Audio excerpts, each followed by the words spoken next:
is love on the Queer Family Podcast. Love is love. We actually use the Facebook route of finding sperm. I know that's been talked about on here. Like known donor Facebook group route. Well, it's like known donor, but it's not. So you sign like this. You get papers, and you basically they are signing off their parental rights, and they're protecting themselves while we're protected. And you just find someone that you want on there. And so we were going every month to this guy, and he was donating, and then we were doing the turkey basting in the car on the way home. Wait. What? This just got super lesbian.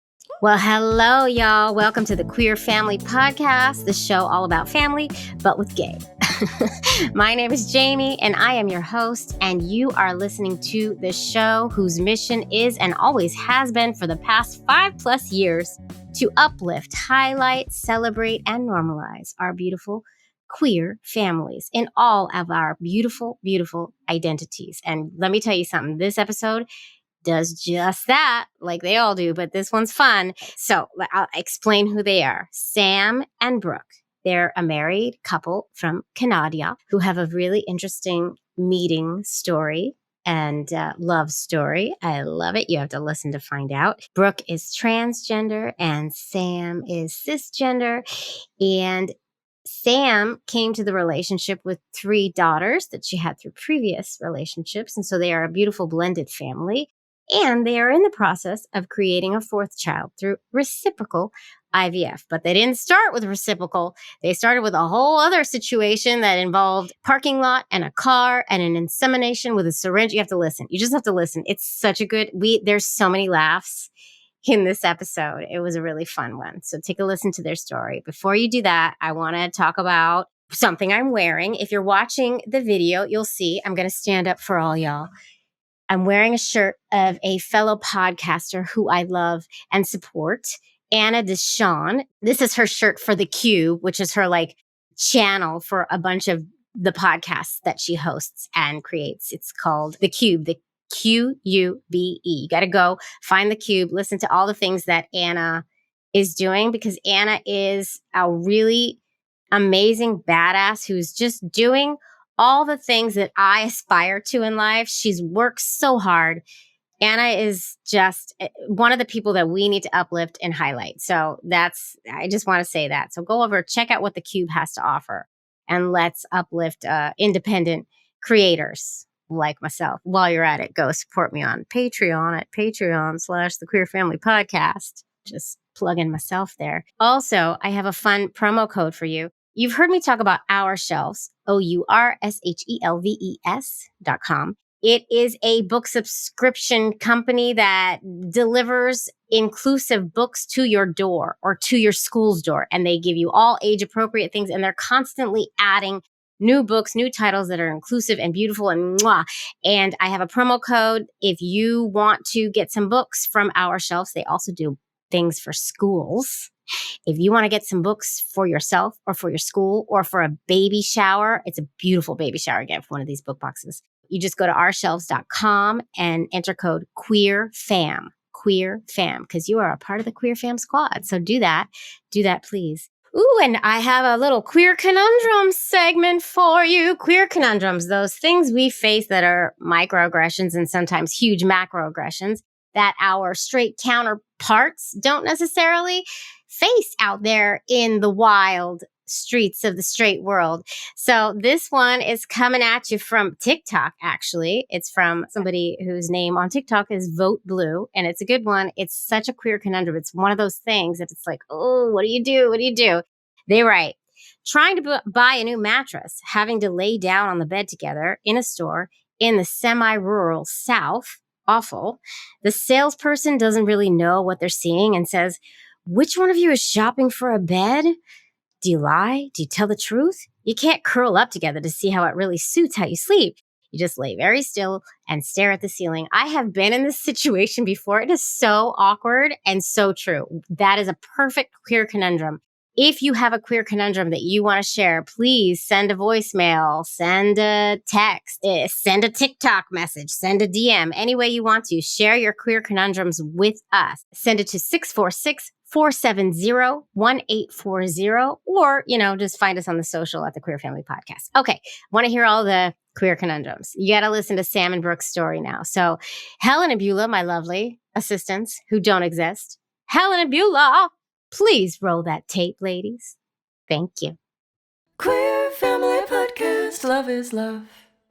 Hi, Sam and Brooke. Hello. Hi. Look at the two of you. You look wonderful over here. Oh, thanks. So do you. Oh, thanks. I don't have as beautiful of a background as you do. It looks like it's your anniversary behind you, the date on your wall. Is that what it is? Yeah, it's our wedding date. Aw, it's coming up. Happy anniversary. Thanks. You. Everybody at home needs to know that we all have drinks because as soon as we logged in, we asked, can we drink on this show? I was like, hell yeah, it's Friday. Let's do this. I took my wife's last beer. She doesn't know it yet because she's at work. And I'm drinking out of her special beer glass. Don't tell her. Her and her best friend are so annoying. They have matching beer glasses. Anne's says her name on it. And it literally says, Anne Woods, IPA use only. Like literally on the glass. And then her friend has one with her friend's name on it. We should get glasses. I want glasses. So ridiculous, but I'm drinking out of it. So there you go. Well, cheers now. Cheers. Cheers. But you know what? Let's just do this. Let's jump right into our 30-second elevator pitch of who you are. Don't get nervous. I am going to put up a timer, but it's only in fun, and I will never cut you off. You know this already. Are we ready? Yep. Okay. On your marks. Get set. Go. So we met through a mutual friend years and years ago. Fast forward 4 years, that best friend actually passed away. So we connected again over grief. We were best friends for about 6 months. And then we realized that we had more feelings than that. She has 3 kids from previous relationships. I don't have any biological children of my own. And we've been together for 5 years and got married 2 years ago. Boom. That was under 30 seconds. Yeah. And oh. You know your listeners when you're like, yes, we nailed it. We did it. Oh my God. Oh yeah, I didn't tell the folks at home. You're also Patreoners. You support the show on Patreon because you are our listeners of the show. So you know what an elevator pitch is. Don't tell you. That was amazing. Congratulations. Thank Congratulations. you. And you packed a lot in there, and I didn't know a lot of this, and I don't know any of this. I'm very excited to delve into your story. And you started it off with, oh my God, you met over a friend who passed away. I'm so sorry. Yeah. Do you care to tell a little bit of that story, or? I'll let you do that one. Yeah, she was my best friend from high school. I actually met her through Dee was her name. The second I met her, I was like, wow. Like in high school? No, we met a couple years after, 2014? Yeah, something like that. I made a promise to Dee that I was never allowed to sleep with her. Uh-oh. So, yeah, fast forward a couple years, she died of a overdose. I'm sorry. Yeah, I was in a really rough spot, and Sam kind of reached out, and then we reconnected over her passing. And then she was in a relationship with a cisgendered man. She had a 1-year-old at the time. And then I didn't like kids before her kids. So I did not, kids were not my thing. I knew I wanted kids. I just didn't want them right now. Right. But then we, I don't know, kept hanging out. And then eventually. You just kind of clicked. Yeah. Like, it just made sense. Yeah. Yeah, we were like inseparable. And then we also there was stuff that like friends don't do. So like, but not like what, like kiss and have sex? You mean like? No. I don't know. Like we spent more time together than we did with anybody else. Like, yeah. Right. And like we cuddled on the couch, and like me being gay for as long as I have, like I don't cuddle with my friends on the couch because I'm gay. Like you just don't do that. Yeah, in my head it just wasn't I don't know. I didn't even realize what was happening until I was like, oh, yeah. Okay. And then it happened. And we call it a 4-day affair. And then she left her boyfriend at the time. And so we lived in a Ooh. 2-bedroom apartment with 3 kids, 2 adults for a couple of months. And we bought our house and the rest is history. Holy moly. Yeah. Talk about a whirlwind. So Yeah. can I ask, because you were in a hetero, how do I even say this? I can't even think of the word. You were in a hetero relationship, right? Yes. I can't even think of what to call it. I had only ever been in a hetero relationship before. Oh, okay. So how do you identify, both of you now? Like, how do you identify now? Like, what's... I'm trans and I like blonde-haired, blue-eyed women. Glasses is a bonus. You hit the jackpot, because Pretty much. Yeah. Yeah. It's kind of been a moving identity for me. Mm-hmm. Just because when we first started talking, Brooke at that time also only identified as a lesbian. So at that time, I was like, oh, okay, I'm a lesbian. And then it kind of just changed and grew from there. So now I would say pansexual, but with like specifics. If that makes sense. We call it AFAB, pansexual. So AFAB. I don't know the lingo. I'm so bad at this. I don't know what does AFAB pansexual mean? What are we assigned talking female about? at birth. Oh, Yeah. AFAB pansexual. Yeah. Got you. Yeah. Look, see, I learned too. Yeah, well, you know what? Identity is a moving thing, right? I don't think of it as a fixed thing. I had an interesting conversation with a trans woman named Bethany, who talked a lot about like how your identity in many ways is kind of defined by the person you partner up with. Yeah. Right. Yeah. And that's a concept that I never thought about until Bethany brought that up. Like, yeah, you're right. And it comes up when folks transition, right? So like Yes. Yeah. you're in a lesbian relationship and then one of you decides, okay, well, I'm going to transition. And then your partner is like, well, wait a second. I identify as lesbian. I don't want to be seen in the world as a heteronormative couple, right? So it's interesting how your identity is really wrapped up in who you're partnered up with. And also it can change your relationship too, right? Like if you don't want to be with a trans person or you don't want to, like you're a lesbian and that's who you are. It's sometimes I've seen relationships fall apart because they can't transition together. So Right. Yeah. Right. Tricky. It's tricky stuff. Also, like beautiful and amazing, you know, if we can get through it and tell our stories and show up in the world in our true, authentic selves, you know, that's the goal. Brooke, you were identifying as a lesbian when you first kind of had your, what'd you call it? Your 4-day affair. 4-day affair. How did that go down? Like your transition into where you're at now, and then we'll get into the kids and the family and all the stuff. I identified as non-binary for a while, and I was only microdosing testosterone.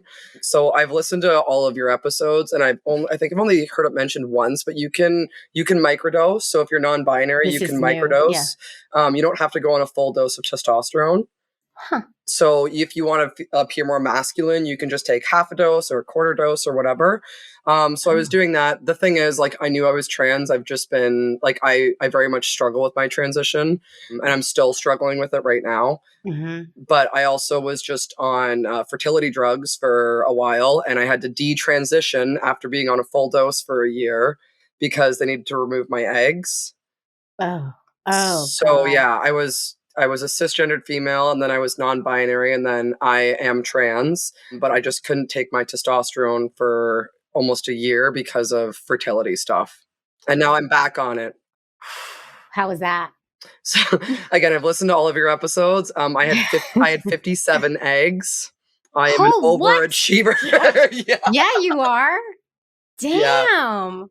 Congrats. Thanks. That's amazing. And of those, 27 embryos so far. So I have 27 babies on ice. Holy moly. Wow, good job. Go you. Thanks. Damn. We were aiming for 8. Yeah.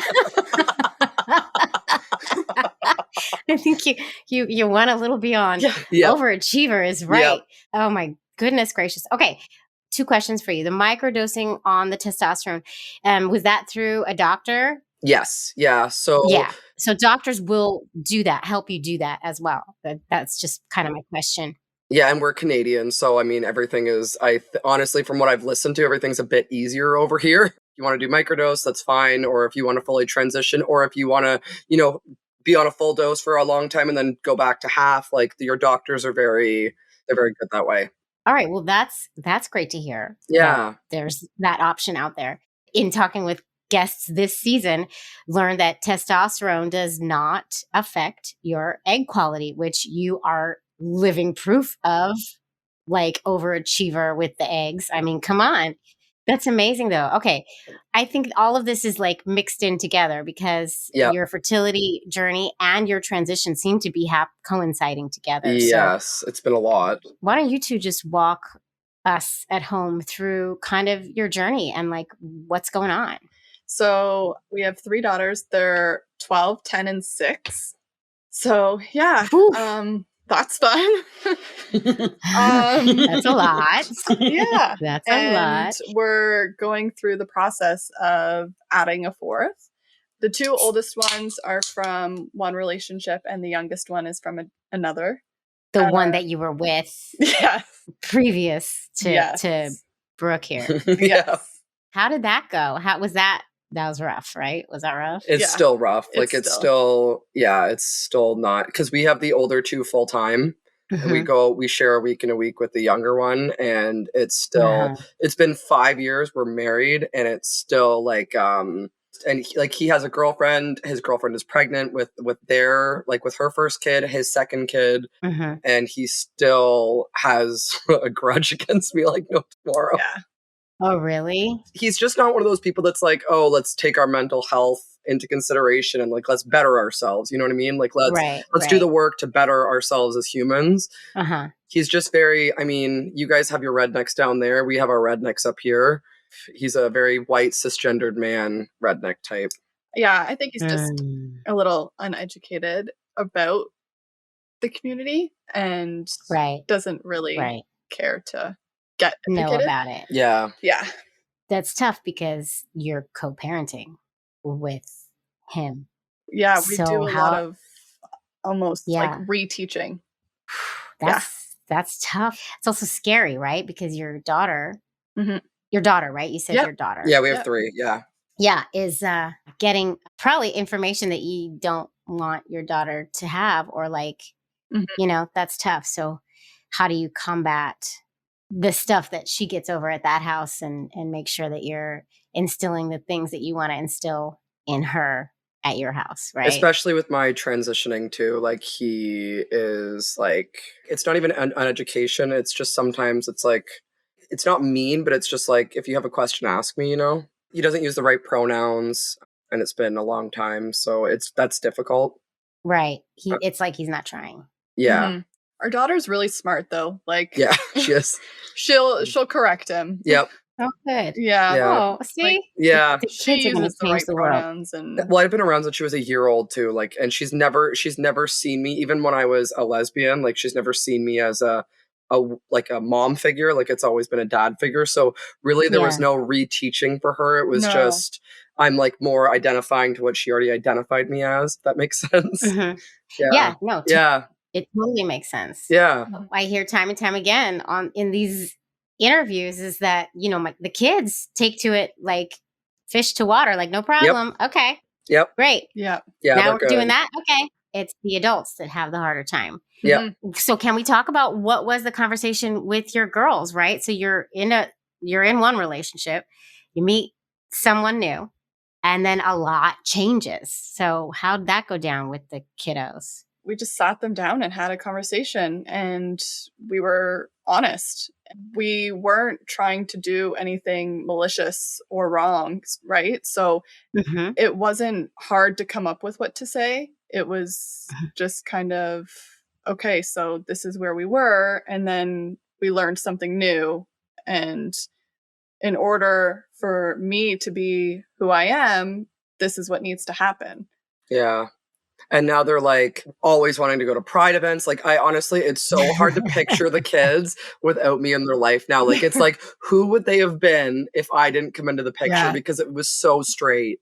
It was just such a straight, and now they're like, they all have rainbow flags in their room. They're all like, Yeah, they you know, do. they always Oh, ask yeah. about pronouns. They're so like, Yeah. and like our oldest, especially, like if someone uses the wrong pronoun, she's like, actually, like, you know, she's on it. So yeah, they're That's great. The kids are great. really good.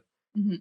That's awesome. So they took Yeah. to it. Oh, They yeah. were like, okay, so welcome to the family. Here we go. Yeah. And also, I was Uncle Brook for like 6 to 8 months beforehand. So it was like I was in their life often enough where like they already knew who I was as a person. Yeah, Yeah, that was a bit those- easier. Yeah, those relationships and the respect was already Yeah. built.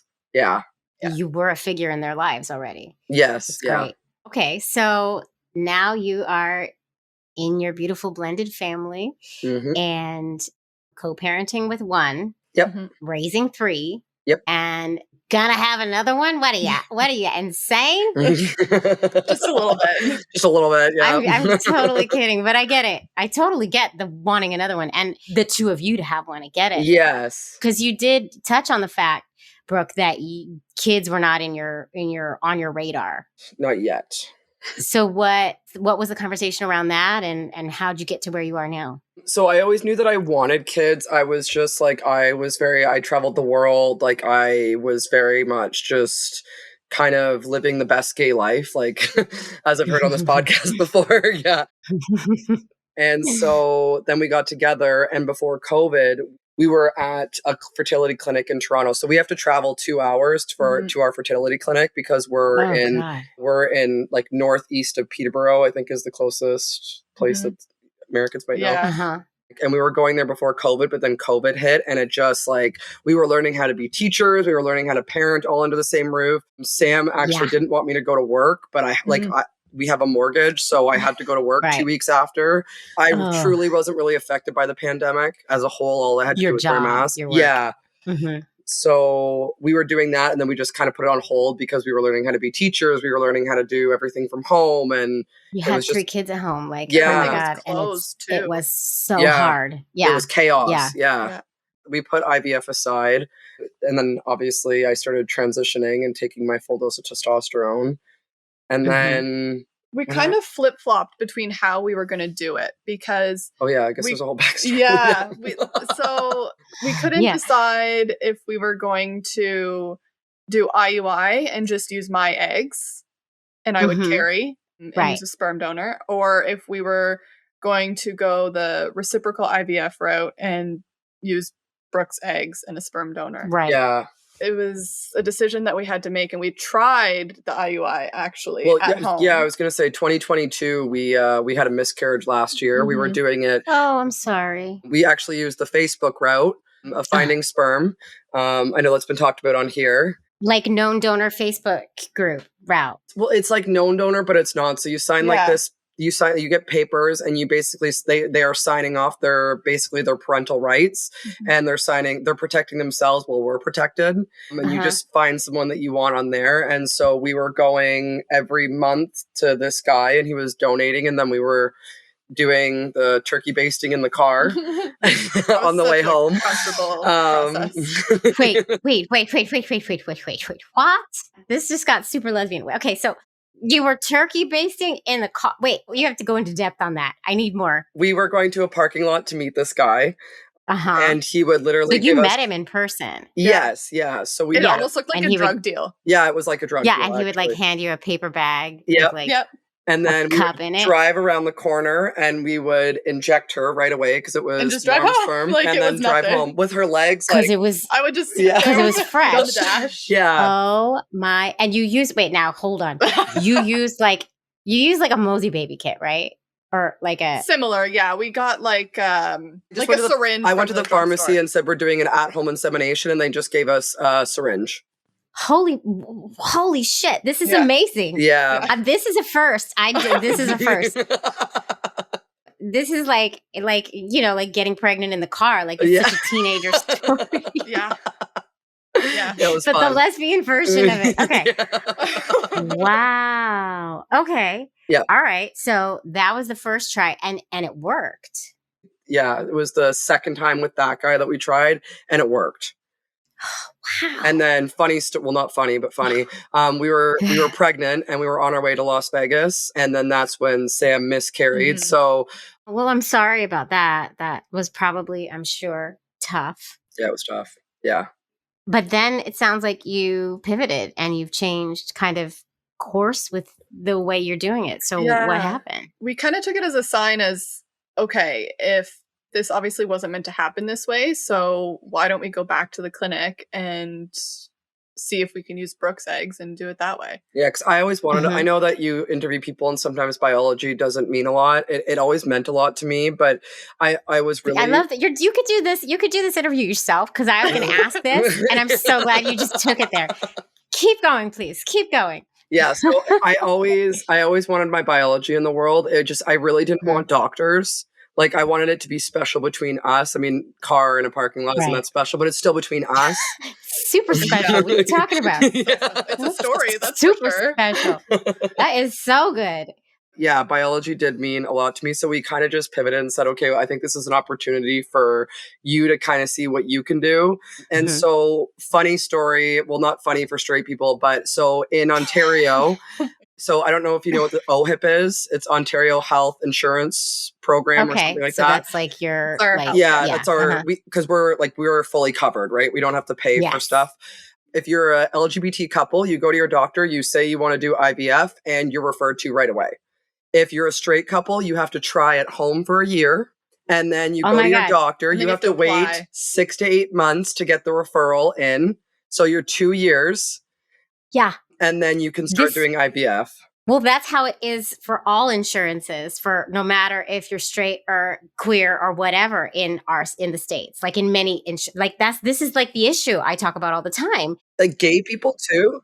You have to prove you're infertile. So you have to prove that you've been trying for 6 months or whatever it is. Yeah. Yeah. How do you prove that? First of all, What? how do Like we How tried does at even a home, but straight couple- it didn't work. Right? Yeah, but that's like in a lot of the insurances that are offered in the States. Yeah. That's one of the main stipulations. And that's one of the issues we talk about all the time. And I've always been like, well, what's the solution here? Well, you just told me. OMG. Yeah. It's Yeah. gay people don't have to show because it's Yeah. obvious that we Yeah. can't. So Yeah. Ontario There it is is. crazy. It's crazy good for us, but like we Yeah. didn't have to wait. We got approved in a month, and I was off testosterone, and then I had to wait until I started bleeding again, obviously. Uh-huh. Uh-huh. And then just before we went to San Francisco, which I know is your hometown. That's we my went to hometown. Yeah, we went to San Francisco I saw in the May. picture. You sent me a picture. Yeah. Uh-huh. Yeah. I ended up getting my period in San Francisco, so that was no good. So we had to wait to come back, and then I got it. So it was all in all, in total, it was less than 9 months, Yeah. and my eggs are out. The only thing is, though, so the catch for Ontario is you have to pay out the ass for fertility drugs. Mhm. So That's where they get you. Oh. our bill, so for 27 embryos to get tested, was $6,500. Oh, no. And my Oh. fertility drugs were $7,000. Yeah. Holy what? So that's but- Okay, so they get you. Yeah. But everything else, so like we had a counseling appointment. There's so much stuff that like before we even get to the point where my embryos are they're basting or whatever they're called, that Ontario, we're lucky. We're very lucky. Yeah, like the retrieval itself was covered and the testing on you was covered Yeah. and the transfer will be covered. Yeah. That's It's the great. medication I mean, that's not. Yeah. so you're still going to have to buy medication for you to have the transfer. Yes. And Yeah. hopefully just, the one time. Cross our fingers for that. Oh, and another note too, we only get one transfer a year. So Mhm. one transfer a year is covered by Oh. OHIP. So if this transfer that we're hoping to happen soon doesn't work, it's about $12,000 a try. What? Yeah. Yeah. So that's normal. Yeah. Oh no. Okay. So it really needs to work. Yeah. That's not pressure. No, at not at all. all.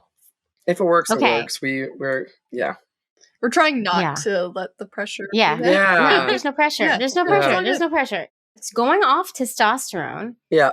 Was that, I don't think we delved into this so much, but was that difficult for you? What was the experience? Because I've heard different experiences with that. It was really hard because I finally plucked up the nerve to like come out to everyone. If you know me, it's obvious. I'm just very much in my head. I'm a very much in my head person. So it was Mhm. really, really difficult I came out And then they were like, oh, you have to stop your testosterone. And then, so like, I took my first shot last week again for the first time in 8 months. And like, oh my God, I feel like me again. Like it was horrible because the fertility. So I was 8 months off of it and I did not my hips started getting weird. And like, your sex drive, not to mention, goes way down. Like once you're on testosterone, you're like a rabbit.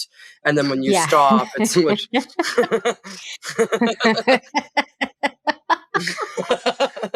So that was hard to deal with. And then the fertility drugs is what kicked my ass. So I looked I thought I looked 4 to 5 months pregnant. She said I would say 2 to 3. Yeah. But I looked pregnant. Like because I had so many fucking eggs.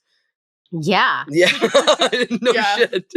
I looked super pregnant. You were bloated. I was very bloated. And honestly, I don't think people talk about how awkward egg retrieval is. Like it was very uncomfortable. Like my ovaries were very sore. I was crampy. I was so constipated. Like I felt so not myself. Not to mention I hadn't had my period in like 2 years. So that was really hard. That too. Yeah. I can only imagine. Yeah, right? That was really hard to start getting my period again. Yeah. To just have that experience again. Yeah. Yeah. And the thing that sucks too is, so we're very lucky to be in Canada, but like even transgender care, it's very behind. I feel like the world is just behind. It's not just Canada. Like I feel like, everywhere you go is just behind.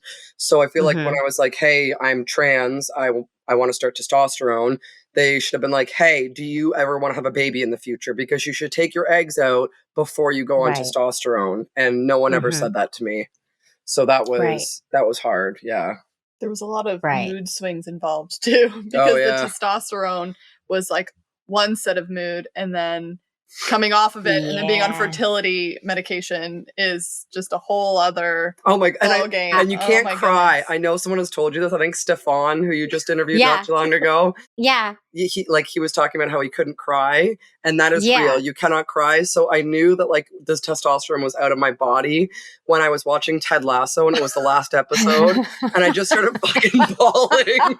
I came home and he's just on the couch sobbing, and I'm like, what is happening right now? Oh my God. That is insane though, right? Like, but that emotion has to come out, somewhere, right? So how does it come out when you can't cry? Yep. That's a thing. Yeah. That's a thing. It is. Wow. It's hard. Yeah. And I know I was on fertility meds. Like my wife had no reaction whatsoever to anything. And it was like, I'm fine. Yeah, I'm fine, hon. What? And me, I was a moody mess. I would just be walking down the street sobbing for no reason. I had no idea why. And I'd call my wife, like, I don't know why I'm crying. I don't know. And she's like, she just humors me. Like, it's crazy. But everybody has their own weird reactions to these crazy drugs that we are on. Yeah.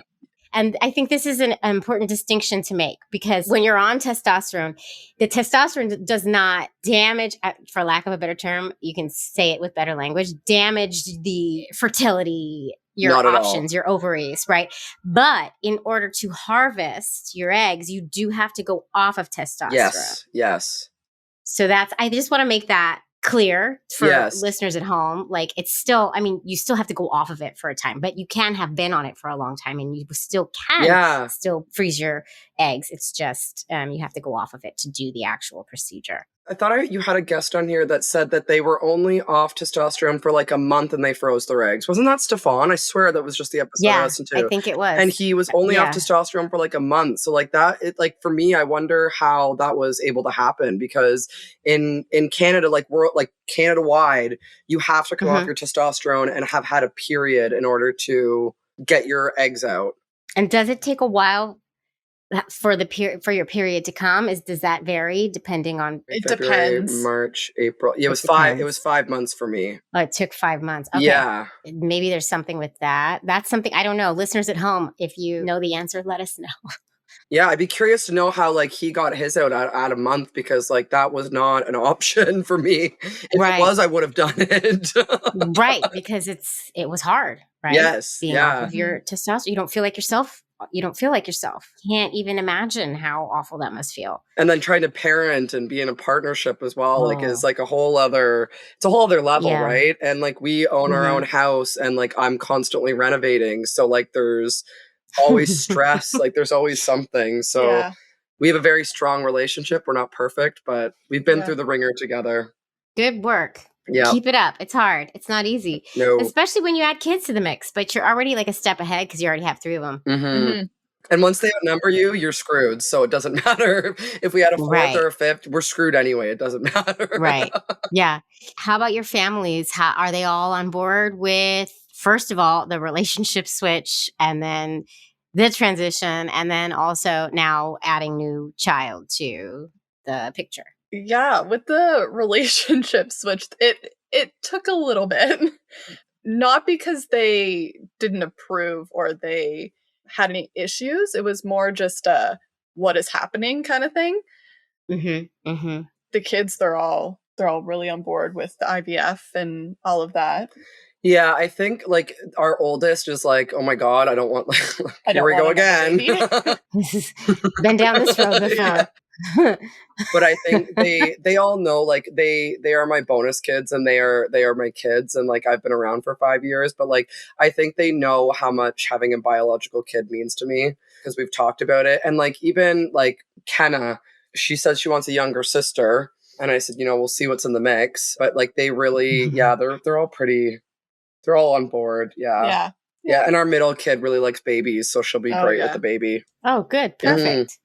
And they're all going to be assholes anyway, but like at least they're like on board now. Right? Yeah. And it's kind of nice because our 6-year-old is turning 7 in April. So by the time that we have a baby, we'll have like a 7, maybe 7.5-year-old, which like, it sucks because I didn't want my baby to grow up like essentially not alone, but like, you know what I mean? Like they don't have a close sibling. I know you wanted to have your kids close together as well. And you went through your process. So it's kind of what I wanted, but I think it's actually better because then we can appreciate all of them at their own ages and not clump them together. There's pros and cons to both, right? But there are some wonderful pros to them being so spaced apart. Yeah. Once the kid hits 5, they do seem to like, they're a little more independent, right? So then you just have the baby to deal with and the other one, you can say, go get dressed to the older ones as opposed to having to dress them too. Although my 5-year-old still won't dress. Like, listen, we're working on it.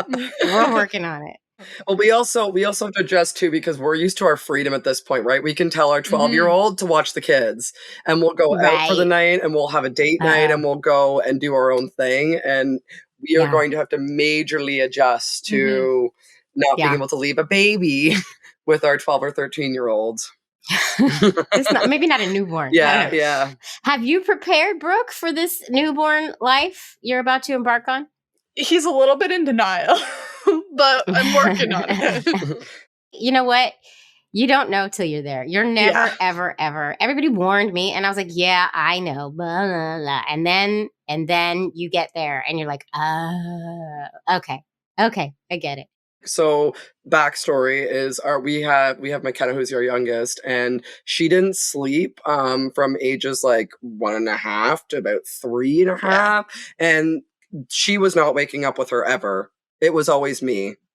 Oh, okay. So I was so up you've with been her down 2 this or road. 3 like 2 or 3 times a night I was up with her and she would scream bloody murder if Sam went in the room. Oh yeah, she wanted nothing to do with me. It wasn't because I didn't try, she just didn't want me. That's kind of like, but that's golden because it's like, because you're bonus parent, right? So it's like, it's like, feels like kind of heartwarming to both of you, I feel like. Because like, for instance, I have this kind of situation with my son, right? My son favors my wife. It really annoys me and drives me crazy. But also because I am the bio parent to my son, it doesn't bother me as much as if it had been my daughter who favored my wife. Because she gave birth to my daughter, right? Because I'm his bio mom, I'm like, okay, that's fine because they need that bond anyway, right? Yeah. It's this interesting dynamic with our families that comes up, right? Yeah. It's so funny. I know. I wonder how she's going to be with the baby too, because like she's never had a baby that's obviously not biologically hers. So I wonder too how that's going to be because I've had dreams where the kid comes out looking exactly like her anyway, so it's kind of annoying. If that kid comes out looking like her, I'm going to snap, because she has a twin. Our youngest, it looks exactly like her. So it's really cute. But yeah, I wonder how it's going to be when she has a kid that's not biologically hers. I'm not worried. I know. I'm sure you're not. No. You already have 3 mini-me's, right? Yeah. So share the love. That's pretty awesome, though. It's really amazing. And thank God for reciprocal IVF and for science, and that you have the option to do this, right? Yep. It's super exciting. Yeah. It's a really cool concept. I love this. Yeah. Yeah. And we have 27 tries, so hopefully that's enough. If that doesn't work, then I have no faith in science anymore. I'm just kidding. Actually, wait, I should be a little more sensitive, because I know there are some folks who have really tried many times. Yeah.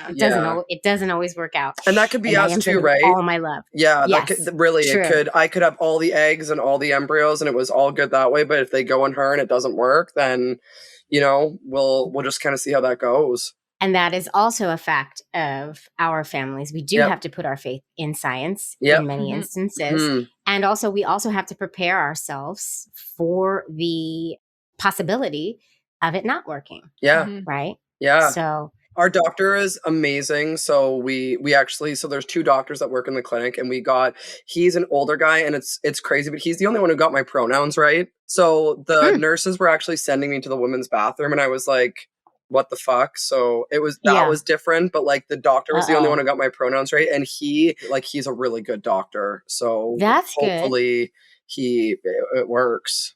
I do want to hone in on one more thing, because you talked about being misgendered at the clinic and being directed to the wrong bathroom. Yeah. Are there any moments that you want to share? Let's talk about the queer conundrums, as I'm calling it, the shitty shit we go through when folks are not informed enough about our identities and just queerness in general.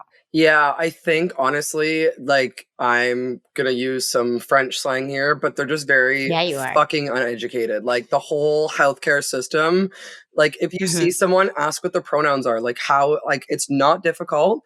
Meet someone new. What are your pronouns? Okay, let me write that on your sheet, and we will make sure that we send you it. And if we only have, because it was the ultrasound area, so, like, obviously whoever's there has a uterus. Fair. Not all people with uteruses are women. So let's have a gender neutral bathroom if that's the case. Right. I am going to, after everything is done, there's just a lot going on right now, but when everything is done, I know that you had like 2 powerhouse people. I don't know how Amanda and Gab. Yes. Yeah. And they wrote like a letter and they like switched everything and like go them. Like, that is amazing. And I want to do something similar to just say, hey, FYI, like, this is something you should change. I don't know if we'll have the time or not even that, but I'm not very good at writing letters. So I do want to make this clear. It is not your responsibility. No. Right? It is not your responsibility to fix their ignorance. Yeah. I understand like wanting to, and I also understand how difficult that can be. Yeah. It's not fair that it's on you or us to do that. But yeah, right? You know what I mean? Yeah. It's unfortunate, that you had to experience anything. Yeah. One of these days, hopefully, that's not the case. Well, and honestly, like, we're in Canada, so like, the stuff that's going on in the States, it just fucking blows my mind. Like, it's crazy because, and it's starting to trickle. So basically whatever happens in the States always kind of trickles its way up to Canada. So I feel like everything that's going on is like in New Brunswick, there was the first anti-trans law put into place. So if you're changing your pronouns at school, the teacher has to tell your parents.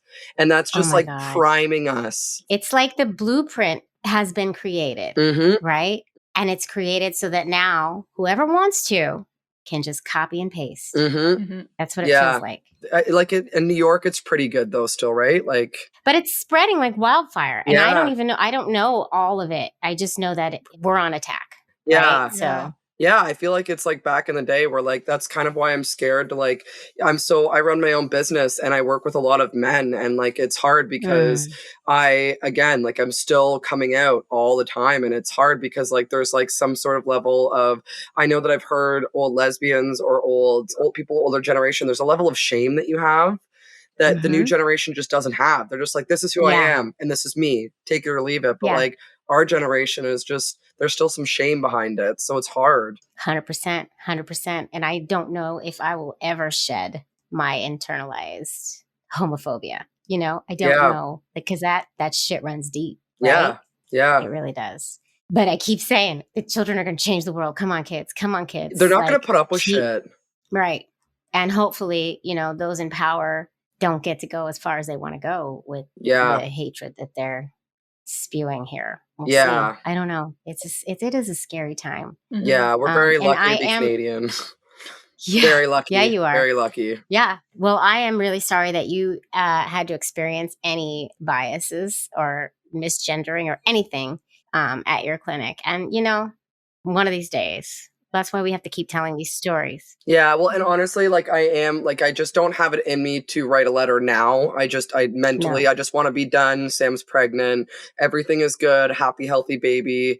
And then I will reach out and say, hey, just so you know, like we were in this with you guys, but you need to educate yourselves more, or even just have a sheet and say, like, when we were filling out the papers. Yeah. So she's essentially a surrogate.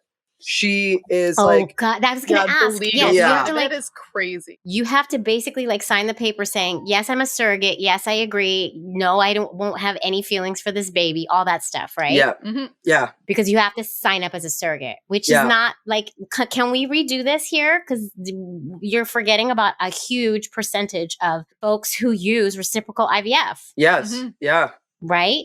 And that's not fair. Yeah. You know? Yeah, we're lucky though when the baby's born. We have I know you guys have to do like second parent adoption and all that. Mm-hmm, we don't. Mm-hmm. So there's just two people on the birth certificate or one person and that's it. And that holds up like in a court of law. Yes. Yeah, that's good. But so the catch though is she can't go on the birth certificate unless I'm on the birth certificate because of biology. Oh. So I have to go on the birth certificate, but the only way she can go on it is with me. She can't go on as an individual person without lawyers' papers and all that stuff.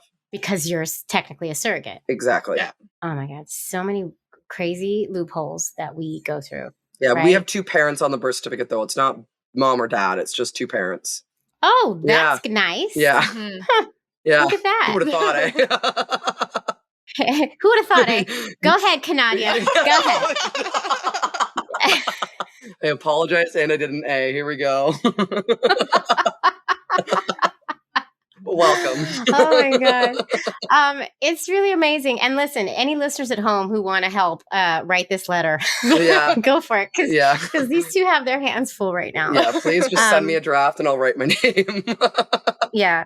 I wish people would just send all my drafts to me. Yeah, that'd be great. But yeah, I'm so happy you reached out to tell this beautiful story. And I love that you've got your bonus parent situation and it's working out. Yep. And you're having such a wonderful life together. And I'm so happy you found each other. Yeah. And I have to say, Jamie, this podcast has helped so much through our journey. Like, you have no idea. I've gone back and I've re-listened to episodes. I was like, okay, right, we've got to do this, this, and this. And like, it has helped a lot. It's taught us a lot. Yeah, it really has. This podcast means a lot to us. Oh, I'm going to cry. I mean, if my podcast helped you inseminate in a car, like I feel like my life's work is done. This is the last episode. Take care, guys. That's awesome. Well, I appreciate you and I appreciate you supporting this show on Patreon. It really does mean the world. I couldn't do it without you. I really couldn't. But I really do appreciate you. And I'm invested, as I say all the time. So you got to keep me posted and send me pictures and all the stuff. We will keep you posted when we are 3 months pregnant and the baby is staying. Yeah. Don't jump the gun. Yep. Let's just take it one day at a time. Yep. I wish you all, I'm sending baby dust. Everybody at home is sending baby dust. Thank you. And we wish you all the luck in the world. Thank you, Jamie. It's been a pleasure. Yeah, thank you. Oh, I love you guys. Queer Family Podcast. Well, folks, I really hope you enjoyed that episode. I know I did. If you did like it, go ahead and listen to another one. Or watch another one. We have so many for you to choose from. So just go click on one and do it. And also don't forget that I do have merchandise. So if you love this show and you want to represent queer families in all our goodness, go to tpublic/the Queer Family Podcast and look at all the designs I have there and put them on any of the products that are in the store. They're all beautiful. And I'd love you to wear some of our merchandise. So just go ahead and do that. And thanks so much for tuning in yet again. And please keep tuning in. I'll see you next time. Thanks again.